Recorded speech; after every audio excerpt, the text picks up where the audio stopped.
உலகெங்கும் வாழும் தமிழ் மக்களுக்கு வீனஸ் பாலாஜியின் அன்பு வணக்கங்கள். நான் ஸ்ரீ சங்கரா ஜோதிட வித்யாலயத்தில் மூத்த ஜோதிட ஆசிரியர் மற்றும் பிரசன்ன ஜோதிட ஆராய்ச்சியாளராக அனைவருக்கும் போய் ஜோதிடம் சென்ற பணியில் இருக்கோம். நம்ம சேனலை ஃபஸ்ட் டைம் பார்க்குறவங்க சப்ஸ்கிரைப் பண்ணிக்கோங்க. பெல் பட்டனில் ஆல் ஆப்ஷன் ப்ரெஸ் பண்ணுங்கள். நம்ம இன்றைக்கி தனுசு ராசி அன்பர்களுக்கு செவ்வாய் பயிற்சி பலனை பற்றி இந்த வீடியோவில் டீட்டெயிலாக பார்க்க போகிறோம். நம்ம ஸ்ரீ சங்கரா ஜோதிட வித்யாலயத்தில் ஜோதிட பயிற்சி வகுப்புகள் நடத்திட்டுருக்கோம். பாரம்பரிய ஜோதிட பயிற்சி வகுப்புகள், பிருகுநாடி ஜோதிடம், வாஸ்து, நியூமராலஜி போன்ற பயிற்சி வகுப்புகள் நடத்திட்டுருக்கோம். ஆண் பெண் இருபாலரும் படிக்கலாம். வயது வரம்பு கிடையாது. குறைந்த கட்டணத்தை வகுப்பு நடத்திட்டுருக்கோம். நேரடி வகுப்பாக நடக்குது. வெளிநாட்டில் வெளியூரில் இருக்கவங்க ஆன்லைன் வகுப்புலையும் படிக்கிறாங்க. படிக்கணும் விருப்பப்படுறவங்க கீழே நம்பருக்கு வாட்ஸ்அப் பண்ணுங்கள். தனுசு அப்படின்னு சொன்னாவே தனுசு ராசியில் வரக்கூடிய நட்சத்திரம் பார்த்திங்கன்னா மூல நட்சத்திரம் 1, 2, 3, 4 பாதம், பூராட நட்சத்திரம் 1, 2, 3, 4 பாதம், உத்திராடம் நட்சத்திரம் 1ஆம் பாதம் கொண்டவர்கள் இந்த தனுசு ராசி என்பது. தனுசு அப்படின்னாவே வில்லம்பு அப்படின்னு சொல்லலாம். அந்த வில்லம்பு என்ன பண்ணோம் அப்படின்னா ஒரு போராடுறதுக்கான ஒரு ஆயுதமாக கருதப்படுகிறது. அதுபோல் இந்த தனுசு ராசி என்பவர்கள் போராடி வாழ்க்கையில் வெற்றி பெறக்கூடியவர்கள் இந்த தனுசு ராசி என்பவர்கள். இந்த தனுசு ராசி என்பவர்களுக்கு வருகின்ற ஏப்ரல் மாதம் 23ஆம் தேதி உங்கள் ராசிக்கு 3ஆம் இடத்துல இருந்த செவ்வாய் பகவான் 4ஆம் இடத்துக்கு பயிற்சியாக போகிறார். இந்த செவ்வாய் பகவான் அடுத்த மாதம், அதாவது மே மாதம் 1ஆம் தேதி வரைக்கும் இதே ராசியில் இருந்து உங்களுக்கான பலனை கொடுக்க போகிறார். முதல்ல செவ்வாயுடைய பயிற்சி ஏன் பெருசாக பேசப்படுது அப்படின்னா, செவ்வாய் அப்படின்னா தைரியத்தை கொடுக்கக்கூடியவர், செவ்வாய் அப்படின்னா முயற்சியை கொடுக்கக்கூடியவர். அதே போல் ஒரு வேலையை வேகமாக செய்யணும் அப்படின்னா உங்கள் ஜாதகத்தில் அந்த செவ்வாய் பலமாக இருக்கும்போது தான் எந்த ஒரு வேலையும் வேகமாக செய்ய முடியும். நல்லா பலசாலியாக இருக்கீங்க அப்படின்னா அந்த பலத்துக்கான முக்கிய காரணம் அந்த செவ்வாய் தான். அப்போ உங்கள் ராசிக்கு 4ஆம் இடமான சுகஸ்தானத்துக்கு செவ்வாய் பயிற்சியாக போகிறார். அந்த செவ்வாய் 7ஆம் பார்வையாக உங்கள் ராசிக்கு 10ஆம் இடமான தொழில் ஸ்தானத்தை பார்ப்பார். அதே போல் 11ஆம் இடமான 8ஆம் பார்வையாக 11ஆம் இடமான லாபஸ்தானத்தை பார்ப்பார். அப்போ இந்த தனுசு ராசி அன்பர்கள் யாரெல்லாம் தனுசு ராசியில் இருக்கீங்களோ தொழிலில் மிகப்பெரிய கஷ்டத்தை அனுபவித்த தனுசு ராசி அன்பர்களுக்கு இந்த 38 நாட்கள் பார்த்திங்கன்னா ஒரு மிகப்பெரிய வளர்ச்சி வாய்ப்புகளை கொடுக்கக்கூடிய நாளாக இருக்கும். நீங்கள் என்ன சார் இப்படி தான் சொல்கிறீங்க, தனுசு ராசி நாங்கள் படுற பாடு ரொம்ப மோசமாக இருக்குது, நாளுக்கு நாள் கஷ்டம்தான் அதிகமாகுது தவிர குறையவே இல்லை. காரணம் என்ன கேட்டிங்கன்னா, ஒவ்வொரு சில மாதங்கள் கிரகங்களுடைய பயிற்சியை வச்சு கண்டிப்பாக ஒரு மாதம் கம்மியாக இருக்கும், 2 மாதம் கம்மியாக இருக்கும். ஏன்னா அந்த 7.5 சனி பாதிப்புலேருந்து இப்போ தான் கொஞ்சம் கொஞ்சமாக விலகிட்டு வரீங்க. முதல்ல இருந்ததுக்கு இப்போ எவ்வளோ பரவாயில்ல. போன மாதம் கொஞ்சம் டவுனாக இருக்கும், அதுக்கு முந்தின மாதம் நல்லாவே இருந்திருக்கும். அப்போ அந்த தனுசு ராசி என்பவர்களுக்கு தொழிலில் இந்த காலகட்டத்தில் வாய்ப்புகள் தேடி வரும். அதே போல் தனுசு ராசி என்பவர்களுக்கு அந்த வாய்ப்புகள் மிகப்பெரிய லாபத்தை கொடுக்கும். ஏன்னா எல்லாருக்குமே என்ன தேவைன்னா வாய்ப்பு தான்.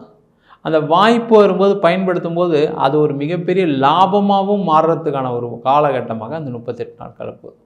அப்போ அந்த தனுசு ராசி அன்பர்களுக்கு செவ்வாய் சுகஸ்தானத்துக்கு வந்தோன்னு கேட்டிங்கன்னா வாய்ப்புகள் வரும். அதன் மூலமாக நிறைய பணவரவுகள் வரும்.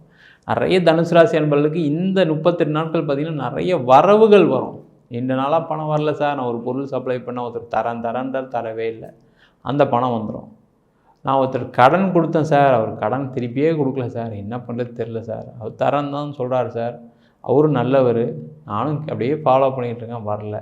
அதனால் பார்த்திங்கன்னா நான் வெளில கடன்லாம் வாங்கி பிஸ்னஸில் போட்டு இப்போ பெரிய லெவலில் கடன்காரனாக நினைக்கிறேன். பட் இருந்தாலும் அவரும் தரமாட்டுறாரு அப்படின்னு நினச்சிங்க அப்படின்னா இந்த காலகட்டத்தில் அந்த பணம்லாம் வசூலாகக்கூடிய நேரமாக இருக்க போது அதற்கான வாய்ப்புகள் கண்டிப்பாக உண்டு. அதே போல் இந்த தனுசு ராசி என்பவர்களுக்கு இந்த செவ்வாய் பகவான் சுகஸ்தானத்தில் இருக்கிறனால நிறைய பேருக்கு வீடு, மனை, வாகனம், வண்டி வாகனம் வாங்கிறதுக்கான யோகம் உள்ள காலகட்டமாக இருக்குது.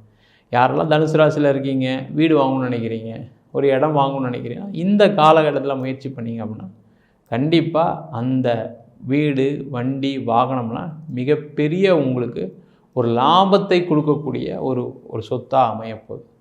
அதே போல் இந்த காலகட்டத்தில் இடம் விற்கலை, வீடு விற்கலை. இந்த தனுசு ராசிக்கு என்ன பிரச்சனை, அந்த 7.5 சனி காலகட்டத்தில் ஏதாவது ஒரு வகையில் கடன் வந்திருக்கும். ஒரு வீடு சும்மா இருந்திருப்பீங்க, ஒரு வீடை போய் வாங்கி கடைசியாக கடனாக இருப்பீங்க, ஒரு இடத்த வாங்கி கடனாக இருப்பீங்க.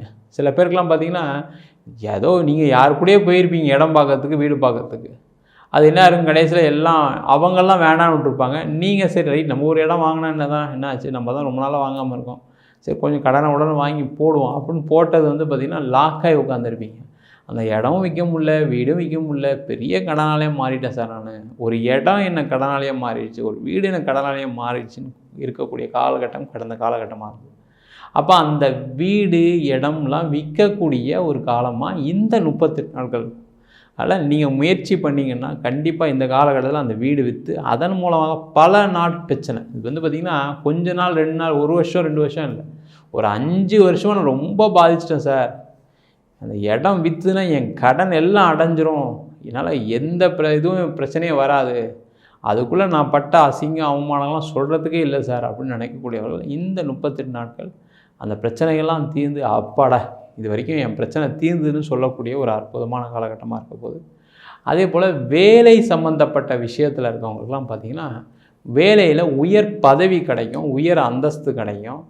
நீண்ட நாளாக வேலை இல்லாதவங்களுக்கு நல்ல வேலை நல்ல சம்பளத்தில், ஏன்னா இந்த செவ்வாய் 4ஆம் வீட்டிலேருந்து 7ஆம் பார்வையாக தொழில் ஸ்தானத்தை பார்ப்பார். அதே மாதிரி 11ஆம் வீட்டையும் 8ஆம் பார்வையாக பார்க்கும்போது பார்த்திங்கன்னா நிறைய விருச்சிக ராசி என்பவர்களுக்கு இந்த காலகட்டத்தில் வேலை வாய்ப்பில் மாற்றம், வேலை வாய்ப்புகளை முன்னேற்றம், அதே மாதிரி நிறைய பேருக்கு வந்து பார்த்திங்கன்னா நல்ல உயர் பதவி கிடைக்கும். இந்த 10ஆம் இடம் சொல்லக்கூடியது பதவி அந்தஸ்து, அதனால் ஏற்படக்கூடிய லாபம் 11ஆம் இடம். அப்போ உயர் அந்தஸ்து உயர் பதவி கிடைக்கும்போது ஒரு இன்க்ரிமெண்ட்டும் சேர்ந்து வரும். இல்லை நீங்கள் ஒரு வேலை மாறணும்னு நினைக்கிறீங்க, இந்த காலகட்டத்தில் மாறினா நல்ல வேலை கிடைக்கும், நல்ல உயர் பதவி கிடைக்கும். அதே போல் நல்ல ஒரு இடத்துல ஒரு அரசாங்க வேலை வாய்ப்பு கிடைக்கிறதுக்கான ஒரு வாய்ப்புள்ள காலகட்டமாக இந்த தனுசு ராசி என்பவர்களுக்கு இந்த 38 நாட்கள் இருக்க போகுது. அதே போல் இந்த தனுசு ராசி என்பவர்களுக்கு இந்த காலகட்டத்தில் பார்த்திங்கன்னா நிறைய பேருக்கு திருமணம் சார்ந்த பிரச்சனைகளை சந்திச்சிருப்பீங்க கடந்த காலகட்டத்தில். அதுவும் பார்த்திங்கன்னா மூல நட்சத்திரம் பெண்களுக்கு அப்படின்னா மூலம் நிர்மூலம்னு சொல்லி வேற வச்சுட்டாங்க. ஆனால் நிறைய பேருக்கு அது ஆணுக்கும் பார்த்திங்கன்னா சில பேருக்கெல்லாம் கல்யாணம் ஆகலை.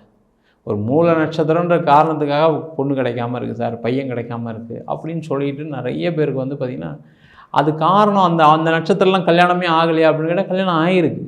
அது காரணம்னா உங்களுடைய தசாபுத்தி சரியில்லாமல் இருக்கும், இல்லை உங்களுக்கு அந்த 7 சனி காலகட்டத்தில் உங்களுக்கு பிரச்சனையை கொடுத்துருக்கலாம். அந்த மாதிரி இருக்கும்போது பார்த்திங்கன்னா நீண்ட நாளாக திருமணமே ஆகலை, என் பொண்ணுக்கு வந்து 35 வயசு ஆகிடுச்சு, என் பையனுக்கு 40 வயசு ஆகிடுச்சு, தேடிக்கிட்டே இருக்கோம், நாங்களும் பார்த்துக்கிட்டு தான் இருக்கோம், ஆனாலுமே ஏதாவது ஒரு இடத்துல கடைசியில் வந்து எதாவது நின்று போயிடுது அப்படின்னு சொல்லக்கூடியவர்களுக்கு இந்த 38 நாட்கள். ஏன்னா இந்த செவ்வாய் அப்படின்னு சொல்லக்கூடிய பெண் ஜாதகத்தில் கலத்திரக்காரகன்னு சொல்லுவோம். அதே போல் 7ஆம் இடம்ன்றது கலத்திர ஸ்தானம் சொல்லுவோம். இந்த செவ்வாய் 4ஆம் வீட்டில் இருந்து 4ஆம் பார்வையாக 7ஆம் வீட்டை பார்ப்பார். அந்த 7ஆம் இடம்ன்றது கலத்திர ஸ்தானம். அப்போ அந்த கலத்திர ஸ்தானத்தை அந்த செவ்வாய் பார்க்கும்போது என்னட்டிங்கன்னா உங்களுக்கான திருமண வாய்ப்புகள் ஏற்படக்கூடிய காலகட்டமாக இருக்கும். அதே நிறைய தனுசு ராசி என்பவருக்கு கொஞ்சம் பார்த்திங்கன்னா நிறைய பேர் காதல் சம்மந்தப்பட்ட விஷயத்தில் காதல் வயப்பட்டு திருமணம்னு போய் அப்பா அம்மாட்ட கேட்கவும் முடியாது, அந்த பையன் செட் ஆக மாட்டான், இந்த பொண்ணு செட் ஆகாது, ஏதாவது ஒரு வகையில் ஒரு சண்டையை ஏற்படுத்திகிட்டு இருந்த காலம் கலந்த காலகட்டமாக இருக்கும். நீங்கள் காதலும் விட முடியாமல் அப்பா அம்மாவும் விட முடியாமல் அப்படியே நடுவில் மாட்டிகிட்டு இருக்கக்கூடிய சூழ்நிலை இருந்திருக்கும். இந்த காலகட்டத்தில் அந்த காதல் வெற்றி பெறுவதற்கான ஒரு வாய்ப்புள்ள காலகட்டம். ஏன்னா உங்கள் ராசிக்கு 5ஆம் அதிபதி செவ்வாய், அவர் 4லேருந்து 7ஆம் வீட்டை பார்க்கும்போது என்ன கேட்டிங்கன்னா காதல் கைகூடக்கூடிய ஒரு அற்புதமான காலகட்டமாக இருக்குது. அதனால் காதல் சம்மந்தப்பட்ட விஷயத்தில் வெற்றி உறுதி.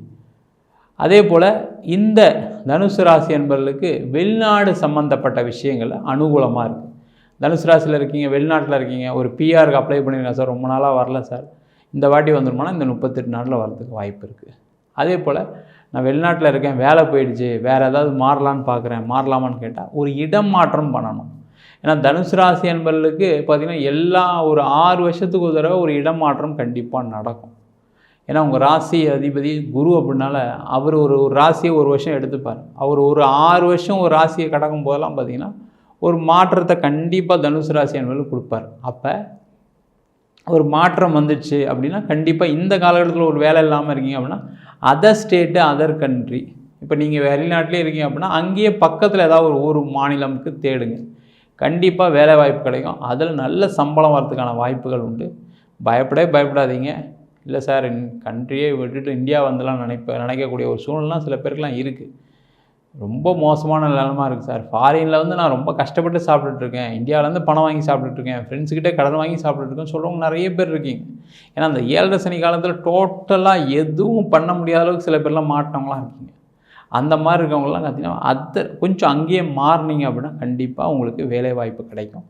அதே போல் இந்த எக்ஸ்போர்ட் சம்மந்தப்பட்ட விஷயம் பண்ணுறவங்க, இம்போர்ட் சம்மந்தப்பட்ட துறையில் இருக்கவங்க, பிஸ்னஸ் பண்ணக்கூடியவங்களுக்கெல்லாம், லாஜிஸ்டிக்ஸ் ஃபீல்டில் இருக்கீங்க அப்படின்னா அவங்களுக்கெல்லாம் இந்த செவ்வாயோடைய பயிற்சி பெரிய லெவலில் லாபத்தை கொடுக்கும்.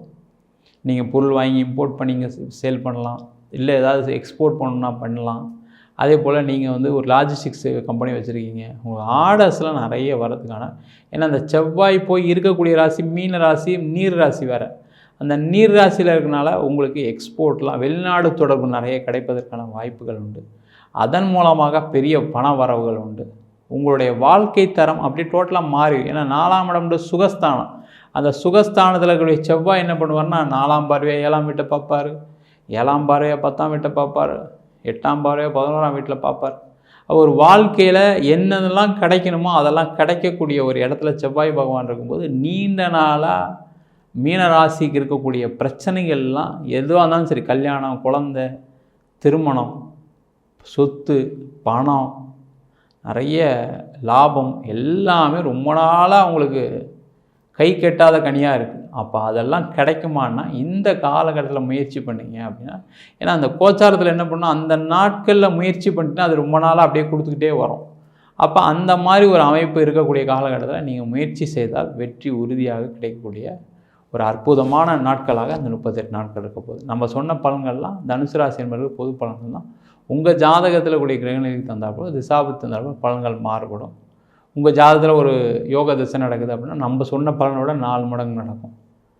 அதே போல் நீங்கள் ஒவ்வொரு விஷயத்தையும் செய்யும்போது உங்கள் சுய ஜாதகத்தை பார்த்துட்டு செய்கிறது ரொம்ப ரொம்ப முக்கியம். ஜாதகம் பார்க்கணும் விருப்பப்பட்டீங்கன்னா கீழே நம்பருக்கு வாட்ஸ்அப் பண்ணுங்கள். ஜாதகம் இல்லாதவங்களுக்கு வெறும் சிங்கிள் பேஜில் 99 ரூபாய்க்கு பிடிஎஃப் ஃபார்மேட்டில் ஜாதகம் கொடுக்குறோம். கொஞ்சம் டீட்டெயில்டாக வேணும், தசாபத்தி உரலும் வேணும்னு கேட்டிங்கன்னா கண்டிப்பாக 300 ரூபாய்க்கு 51 பக்கம் கொண்ட டீட்டெயிலான ஜாதகம் போட்டு கொடுக்குறோம். சில பேர் ஃபோன் பண்ணி நோட்டில் எழுதி தருவேன்னு கேட்குறீங்க, நோட்லேயும் எழுதி தரோம். 5 நாள் டைம் எடுத்துக்கிறோம், 1000 ரூபா சார்ஜ் பண்ணுறோம், தபால் செலவு மட்டும் எக்ஸ்ட்ரா வரும். உங்களிடமிருந்து விடைபெறுவது வீனஸ் பாலாஜி. சர்வஜனா சுகினோ பவந்து.